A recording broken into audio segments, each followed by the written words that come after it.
This is our Forex blog for February 21st, 2012. I don't typically trade, nor do I do classes or the Forex blog on bank holidays or days where there's likely to be bad trading or low volatility. So this is beginning of this week. Like most days, we want to buy the strong pairs versus the weak and sell the weakest versus the strong. We compare each currency to every other one using multiple different statistical tools and show multiple time frames. The dollar and the yen are the two pairs we most trade against all the bottom pairs. And the histogram shows the real-time trend strength. This is made up of 5 different statistical tools. 3 of them measure the direction the dollar is going in this case, and 2 of the 5 measure the intensity. So the only time that this can get at and above the 80 level is when either 80 to 100% of dollar pairs are going up with moderate intensity, or 60 to 100% of the pairs are going up with incredible intensity. Typically, when you have the bars pegged at 100%, you have 100% of the pairs going up, and or maybe 80% of the pairs going up with double the normal volatility. It's very significant when you get 2 bars at the 100% level, as you can see happen here as well. And then it pretty much was continued to be strong for a couple hours. 2 bars here, and it was weak for another hour or so. And underneath that, we have the daily, weekly, monthly. I kind of ignore the monthly, although I sometimes trade more lots if I see all the time frames lining up. And sometimes the real-time trend matches the daily, weekly, monthly. And sometimes if a currency's been going down for 3, 4, 5 days, or it's got fallen 500 pips across the board, let's say the dollar's fallen hundreds of pips versus all the pairs, there's no one left to sell. So it's, you can have a counter trend day where it goes up for 3 to 12 or even 18 hours. So always watch the momentum. Today it started off weak, and the daily trend's down, the weekly trend's down, the monthly trend's down. The yen looks a little weaker. Both the weekly and monthly trend are weaker, and previous to midnight it also had more weakness than the dollar. So I would have focused myself personally on the yen. The euro was strong on all time frames except the monthly, and that's again one of the reasons why I ignore the monthly. It's not relevant. It can take a week to sometimes 2 weeks for the monthly trend to change. If it's up or down a lot in the euro's case and it's reversing, it might take 2 strong weeks up before it switches. So it's kind of irrelevant for intraday trading.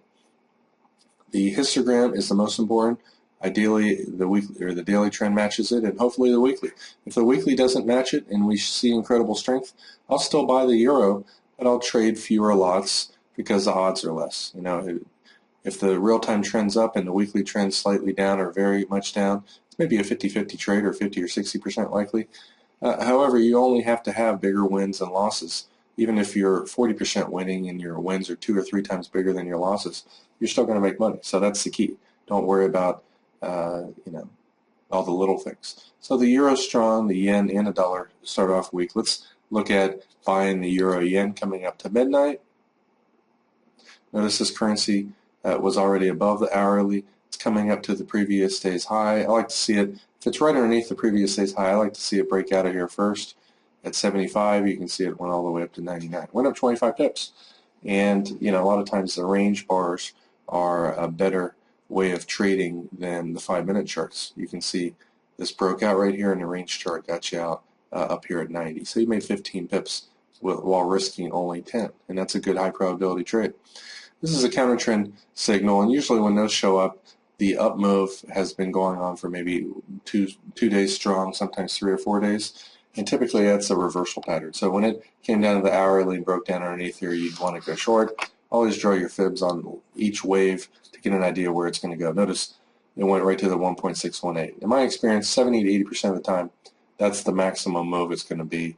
And if there's any other support resistance area there, like our containment bands, it increases your chance. Plus, keep in mind that the weekly and monthly trend are up, and typically at the lower bands, when the longer term trend's up, you have bottom fishers coming in there to buy. So it's always good if you have a very strong weekly and monthly trend to look for buys down there. I don't think I personally would have bought here. If I did, I would have traded maybe half my normal size just so I could be in the move, but without having that much risk. But when you see kind of a double bottom and a 1, 2, 3 pattern right here with very insignificant, and plenty of time to go lower over 2 hours, and the weakness dried up, this is a pretty high probability trade, and it made a 2-wave move up. Again, notice where the market stopped, right at 1.618. You will see that over and over and over again. It's one of the most predictable signals in Forex. So we knew to trade the euro yen. Here's the euro dollar starting the day off.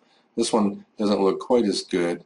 It did have a nice little pullback right before midnight. You have maybe a 6 or 7 pip trade here. You got long right here. It came up and double topped. And again, this is one of the reasons why I personally prefer range charts, because you can get into these trades usually with lower risk. Let's say you got this pullback right near the hourly right here. You go long. You didn't make much on the first trade. Breaks out, comes back up to the high here, and you can see one of my favorite tools is to build your own trend. This only works live, but it allows you to combine multiple and our best statistical trend tools in any format and way that you see fit. So I give the trend candles 15% on a 5-minute chart, power index 15% with these settings, and so forth.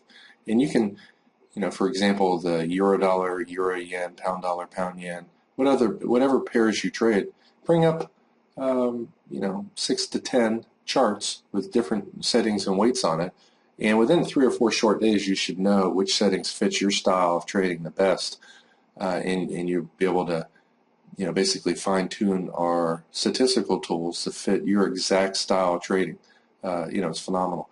And also our statistical trend trailing stop also uses this technology. This is a trailing stop that knows when the market's weak, and as soon as the weakness kind of falls off, we tighten the stop and it gets you in and out really at ideal places. I mean, just look at how this flips. In here, small profit. If you went short here, you lost. Obviously, when it's above the hourly, it's more likely to go up. When it's below the hourly, more likely to go down. The daily, weekly, monthly trends up. So if ideally, you're focusing on buying this. And if you bought every trade right here, you made a little bit. Bought right here, you made a little bit. Right here, probably lost 3 pips. Right here, 51 out at 77, you made 26 pips, and so forth. Once it's underneath the hourly, you're focusing on selling. Short right here, you lose. Short right here at 29. Out at 15, you made 14 pips. You got your 8 or 10 pip loss back, plus you have a few extra pips. Another one that was strong last night was the pound. So buying the pound dollar and also pound yen. Now keep in mind this one was underneath the hourly until right about midnight. It broke out and really didn't have much of a win or a loss. Notice the previous week's high is a major resistance area, and anytime any kind of resistance area, there's also a weekly pivot level here. Anytime resistance areas get hit without that much strength, it's probably not going to go through it. When you have currencies hitting resistance levels with more statistical strength, they're more likely to go through. But you can see the euro dollar also failed to break out and stay above previous week's high. One of our classes is called failed breakouts, false breakouts. And anytime a previous day's high or a weekly high or low for that matter gets broken, and it doesn't go more than maybe 10 or 15 pips, I prefer anything less than 25 pips. If it can't get above there and it doesn't have that much strength, in this case it did, I wouldn't have necessarily gone short right here. But notice failed breakout, short here, you make money. Again, it failed here, short, made money. And it failed here. If you went short right here, you probably lost on that trade. Shorted here and you picked up to 50 pips. When traders are wrong, let's say you see this breakout level here and traders are buying breakouts, and when the breakouts fail, a lot of professional traders that trade lots of money are wrong, and they're going to have to rush in and sell to exit their long positions, giving it fuel to come back and allowing you to profit. So that's one excellent way of trading, especially when you see double tops like this. Usually a triple top breaks out and explodes. So I wouldn't have necessarily sold this. I wouldn't have bought this breakout either until it really went above this high right here. But always be careful when a level gets hit 3 times. Usually there's no more sellers at that level and it explodes up. So the fact that it didn't explode up is one of the reasons why it pulled back so much.